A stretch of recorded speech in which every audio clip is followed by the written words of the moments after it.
ఖరీఫ్లో వర్షాధారంగా రబీ వేసవిలో నీటి వసతి క్రింద సాగు చేయబడుతున్న నూనె గింజల పంట వేరుశెనగ. ఉభయ రాష్ట్రాలలోని దాదాపు అన్ని జిల్లాల్లో సాగవుతోంది ఈ పంట. ఖరీఫ్ కంటే రబీ వేసవిలో దిగుబడులు గింజ నాణ్యత బాగుండటంతో అధిక శాతం నీటి వసతి క్రింద రబీలో సాగవుతోంది. వేరుశెనగను ప్రాంతాన్ని బట్టి అక్టోబర్ నుంచి డిసెంబర్, జనవరి వరకు సాగు చేస్తుంటారు. రాయలసీమ జిల్లాల్లో నవంబర్ 15 నుంచి డిసెంబర్ 15 వరకు రబీ వేరుశెనగను విత్తే అవకాశం ఉంది. సాగులో మేలైన యాజమాన్య పద్ధతులు పాటించినట్లయితే రబీ వేరుశెనగ నుంచి ఎకరాకు 20 నుంచి 25 క్వింటాల అధిక దిగుబడులు పొందవచ్చంటూ సాగు వివరాలను తెలియజేస్తున్నారు ఆచార్య ఎన్జీ రంగా వ్యవసాయ విశ్వవిద్యాలయం, కర్నూలు జిల్లా బనవాసి కృషి విజ్ఞాన కేంద్రం శాస్త్రవేత్త డాక్టర్ ప్రసాద్ బాబు. మనకి రబీ వేరుశెనగ డిసెంబర్ 15 వరకు వేసుకునేదానికి అవకాశం ఉంది. ఈ రబీ వేరుశెనగలో మనకు అనేక రకమైనటువంటి నూతన వంగడాలు అందుబాటులో ఉన్నాయి. రబీకి అనుకూలమైనటువంటి రకాలు చూసినట్లయితే మనకి ఈ K6, ధరణి, ధీరజ్జు, నిత్యహరిత, కదిరి అమరావతి, కదిరి లేపాక్షి అనేటువంటి రకాలు మనకి రబీలో అనుకూలంగా ఉంటాయి. కదిరి లేపాక్షి అనేటువంటి రకము మనకి గత సంవత్సరం విడుదలయ్యి రైతులలో మంచి ప్రాచుర్యం పొందింది. ఈ రకము 115 రోజుల పంటకాలం కలిగి ఎకరాకు 14 క్వింటాల దిగుబడి అనేది రావడం జరుగుతూ ఉంది. ఎకరాకు మనకు విత్తన మోతాదు చూసినట్లయితే 60 నుంచి 75 కిలోల విత్తనం ఒక ఎకరాకి వేసుకోవాలి.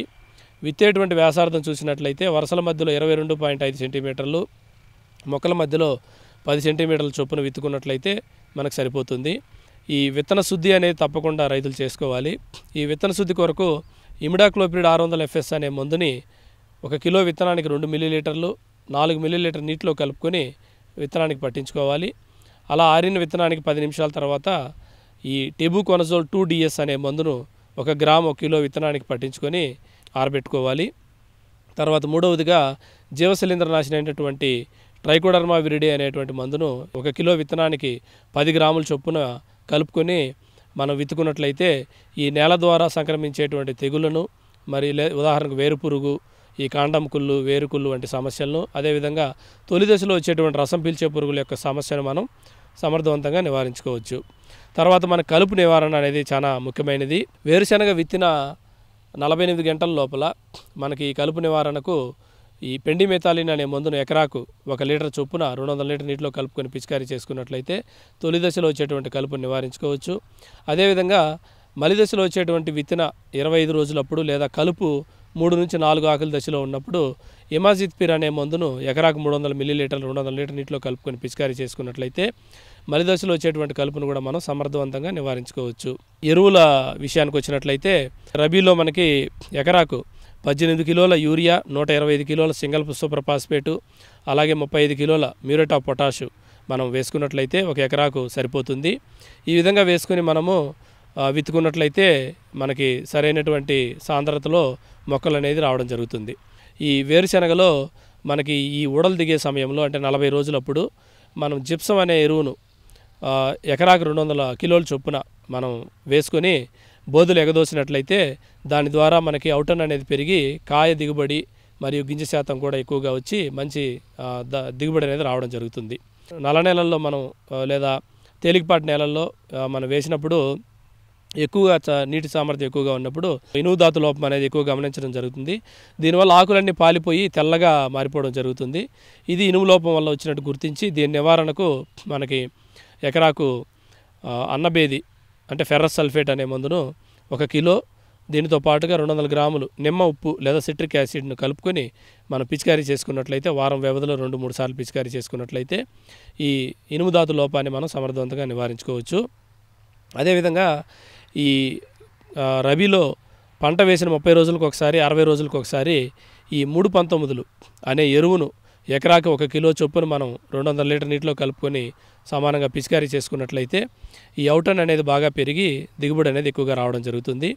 అదేవిధంగా ఈ పంట వేసిన తర్వాత అధిక దిగుబడి రావడానికి ఈ 13-0-45 ఎరువును కూడా మనం 1 ఎకరాకు 1 కిలో చొప్పున పిచికారీ చేసుకున్నట్లయితే మంచి దిగుబడులు అనేది రావడం జరుగుతుంది. అదేవిధంగా నీటి తడుల విషయానికి వచ్చినట్లయితే మనం వేరుశెనగ విత్తిన తర్వాత మొదటి నెల రోజుల వరకు నీటి తడి అనేది ఇవ్వకూడదు.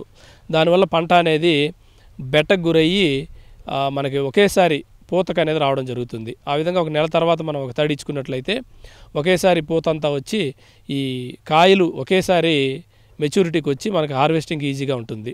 ప్రతి 15 రోజులకు ఒకసారి మనము అవసరాన్ని బట్టి నీటి తట్లు ఇచ్చుకున్నట్లయితే మనకి మంచి దిగుబడులు అనేది రావడం జరుగుతుంది. కీలక దశలు చూసినట్లయితే వేరుశనగలో మనకి పూత దశ మరియు కాయ బలపడే దశ, ఈ 2 దశల్లో తప్పకుండా మనం నీటి తట్లు ఇచ్చుకున్నట్లయితే మనకి మంచి దిగుబడులు అనేది రావడం జరుగుతుంది. ఇక దీని తర్వాత మనకు ముఖ్యమైనది ఏంటంటే చీడపీడల నివారణ. ఈ వేరుశనగలో మనకు ప్రధానంగా వచ్చేటువంటి పురుగుల విషయానికి వచ్చినట్లయితే పచ్చ పురుగు, లద్దె పురుగు, ఆకు చుట్టు పురుగు అనేది ప్రధానమైన సమస్యలు. వీటి నివారణకు రైతులు తప్పకుండా చర్యలు చేపట్టాలి. దీని నివారణకు మనం ఏం చేయాలంటే ఈ పంట వేసిన తర్వాత పంటలో ఎకరాకి 5 నుండి 10 చొప్పున లింగాకర్షక బుట్టలు, ఒక ఎకరాకి లద్దె పురుగుకు సంబంధించిన లింగాకర్షక బుట్టలు కానీ పచ్చ పురుగుకు సంబంధించిన లింగాకర్షక బుట్టలు కానీ ఎకరాకి 5 చొప్పున కానీ మనం అమర్చుకున్నట్లయితే దాని ద్వారా మగరెక్కల పురుగులు అనేది దానికి ఆకర్షించబడి దాని యొక్క సంతతి నివారిస్తాయి. దీన్ని బట్టి మనం మందు పిచికారీ చేసుకోవాలా లేదా నిర్ణయాలు కూడా తీసుకునేదానికి అవకాశం ఉంటుంది. ఇక రసాయనాల విషయానికి వచ్చినట్లయితే ఈ పచ్చ పురుగు, లద్దె పురుగు నివారించుకోవడానికి మనకి మంచి మందులు అందుబాటులో ఉన్నాయి. అందులో నివాలిరాన్ అనే మందు అయితే 200 మిల్లీలీటర్లు, లేదా స్పైనోసైడ్ అనే మందు అయితే 50 మిల్లీలీటర్లు, లేదా కినాల్ఫాస్ అనే మందు అయితే 400 మిల్లీలీటర్లు, లేదా అసిఫేట్ అనే మందు అయితే 300 గ్రాములు అవసరాన్ని బట్టి మనం మందులు పిచికారీ చేసుకున్నట్లయితే వీటిని సమర్థవంతంగా నివారించుకోవచ్చు. అదేవిధంగా ఈ లీఫ్ మైనర్ లేదా ఆకు ముడత పురుగు అనేది కూడా ఈ రబీలో వచ్చేటువంటి అవకాశం ఎక్కువగా ఉంటుంది. దీని నివారణకు మనకి క్లోరిఫైరిపాస్ అనే మందును 500 ml ఒక ఎకరాకి పిచికారీ చేసుకున్నట్లయితే దీన్ని మనం సమర్థవంతంగా నివారించుకోవచ్చు. ఈ విధమైనటువంటి సమగ్ర సస్యరక్షణ, మనకి సమగ్ర యాజమాన్య పద్ధతులు మనం వేరుశనగలో చేపట్టినట్లయితే రబీలో మనకి మంచి దిగుబడులు తీసుకునేదానికి అవకాశం ఉంటుంది.